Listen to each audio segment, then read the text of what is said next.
Ühed igavesed vaesed, kes pidevalt annetusi vajavad, on Eestis loomade varjupaigad. Siin pole ka midagi imelikku, sest omavalitsused maksavad ju vaid 2 nädala loomapidamiskulud. Edasi sõltub 4-jalgsete elu või surm juba annetajatest.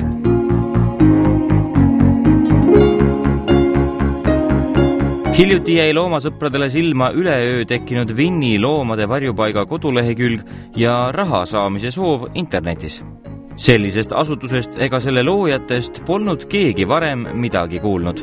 No imelik oli kõigepealt see, et Eestisse luuakse uus varjupaik, millest ükski olemasolev varjupaik midagi kuulnud ei ole. Ja kui seda kodulehekülge hakkasime vaatama, siis selgus seal ka, et eraisiku arve, mille peale annetusi oodata. Vaatasin üle need fotod, mis olid varjupaigas olevate loomade kohta. Fotod tundusid tuttavad, leidsime sealt päris mitmeid loomi, kes on tegelikult kas Virumaa varjupaigas, Võru varjupaigast oli seal võetud loomi. Asjast anti teada Loomakaitseseltsile.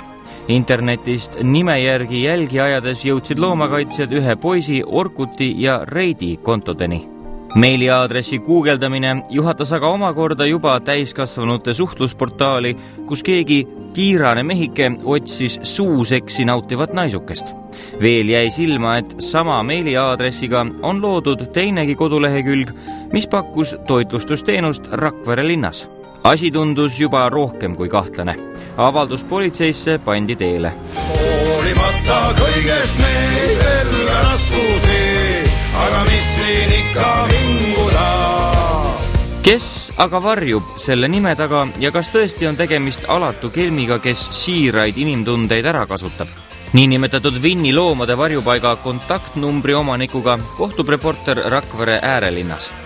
Uskumatu, aga kohale ei tulnudki paadunud pätt, vaid hoopis koolilaps. Kuidas niuke mõte tuli? Lihtsalt, et loomi aidata. Aga mismoodi te oleks neid aidanud siis? Nagu et süüa osta või nii.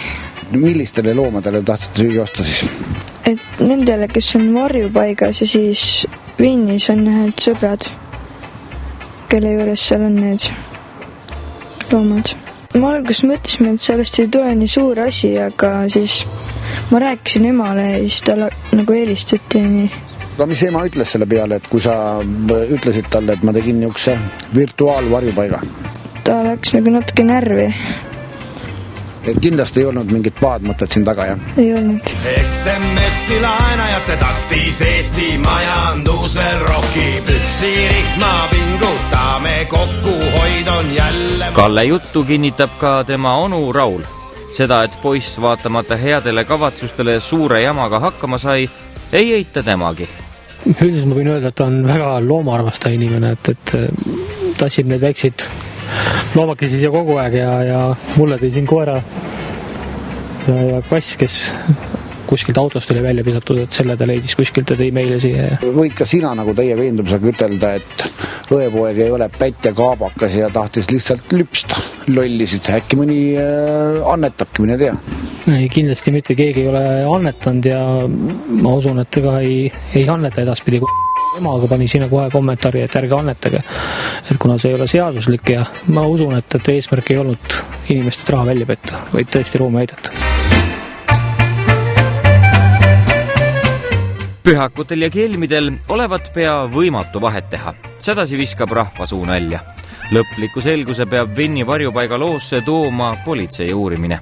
Loodetavasti 12-aastane Kalle ja tema onu siiski rääkisid tõtt. Olgu see lugu aga õpetuseks teistele, seega võiks iga lapsevanem enda võsukesele väikese internetiteemalise loengu pidada.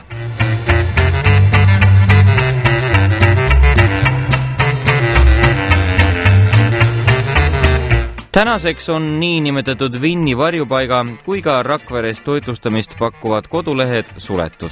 Kui keegi siiski jõudis annetuse teha, siis Kalle vanemad on lubanud raha tagastada. Need inimesed aga, kes plaanivad tulevikus mõne südantlõhestava koeralooga raha välja petma hakata, peavad arvestama sellega, et see ei pruugi õnnestuda. Arvestama peaksid nad kõigepealt sellega, et Eestis on toimiv varjupaikade ühendus. Varjupaigad teevad omavahel väga tihedalt koostööd, isegi sel juhul, kui meil on mingites asjades erimeelsusi, võtame üksteisega ühendust ja jälgime päris täpselt seda, mis toimub. Kui inimestel on kahtlusi, kas raha läheb õigesse kohta, võtke ühendust selle varjupaigaga, vaadake tema kodulehekülge. Üldiselt heategevusüritused on meie kodulehekülgedel ka kajastatud. Sa oled nagu niisugune hea luuletaja, et see oli ju päris hea töö, mis sa tegid ju tegelikult. Isegi mina jäin uskuma peaaegu. Ma ei tea. Karta on, et umbes 40. eluaastani pannakse sind koduaresti vist, jah? Huvitav küll, kui sa lapsed saad siis? Ma ei tea.